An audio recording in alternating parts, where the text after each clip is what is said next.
再来看金门县议会跨党派文政联盟、佮无党籍联盟召开记者会，因呼吁中央应该爱重视地方办公会当起金厦大桥，佮有金门来乘做非军事区的倡议哦。嘛强调讲，已经有上百个基层的民意代表联署咯。也毋过，民进党的立委佮学者目前是拢反对，因认为讲应该爱以国安的战术来做整体评估。共同伫联署书顶悬签名。金门县议会下党派文政联盟、甲无党籍联盟，初五招地区各级的民代召开记者会，讲要反映基层民意的心声，呼吁中央应该爱重视地方，希望起金厦大桥，也佮甲金门设立做非军事区的倡议，会用上紧的速度，甲联署书送去立法院甲行政院。这个会议对我们金门的未来这个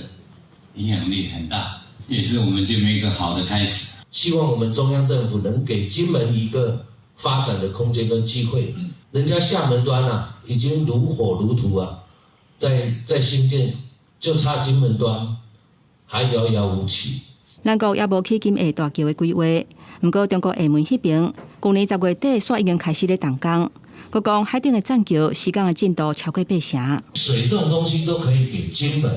还有什么不能通的？为何不让金门来作为两岸融合发展的试点？金门县议员陈永湖表示，金门甲中国买食的水已经6年啊，希望进一步开放电力、天然气甲桥等等的民生建设，互金门成做气能化融合的所在。说来无排除会结合伫台湾的金门人，做伙去行路，表达诉求。跨海的大桥，还有我们金门的非军事区的设立等等这样的议题，其实这些都有点在伤害我国的主权，还有我们的安全。很明显的在呼应习近平2019年习5点谈到的新四通的概念，金厦大桥它还涉及到安全事务的一个思考，跟通水完全是处于不同层次的本质。我们要从整体的国家安全的层面来做考量。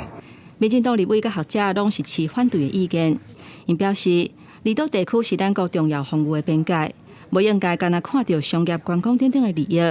应该爱为国安的层面做整体的考虑。记者综合报道。